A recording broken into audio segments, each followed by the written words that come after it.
Ainao tsara zafa hoe fa maty aminao, fitiavana tsy misy fe, tsy anomeko anao. Ailenao par intérêt lay fitiavanao, fa zaho no tsy naharake. Soiany fe fa fantatry hoe tsy anjary lay fitiavako hoe sofrany. Ianao raha andeha tsy anjaraky anao hoe tianinenako zay e, fa vitako hoe isarako anao na de lamitake. Nyamny afara no tandre makokade. Okay, goodbye no baby oh. Soiany fe fa fantatry hoe tsy anjary lay fitiavako hoe sofrany.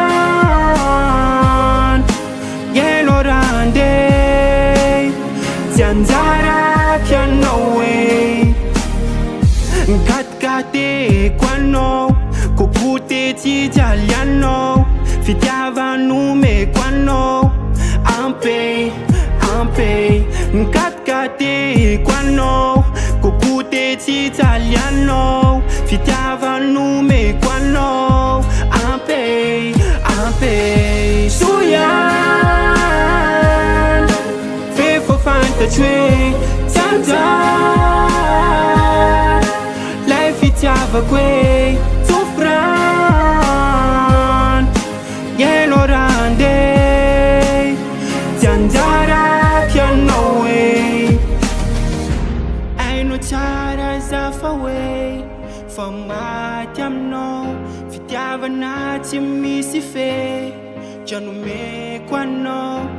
Ailenao par intérêt lay fitiavanao, fa zaho no tsy naharake. Soiany fe fa fantatry hoe tsy anjary lay fitiavako hoe sofrany. Ianao raha andeha tsy anjaraky anao hoe soiany fe fa fantatry hoe tsy anjary lay fitiavako hoe sofrany. Ianao raha andeha tsy anjaraky anao hoe watako aonamo fa atyonyantikaro.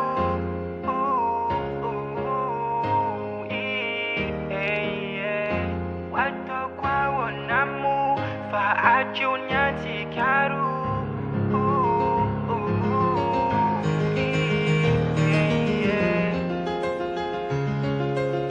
MR Studio and the Beats.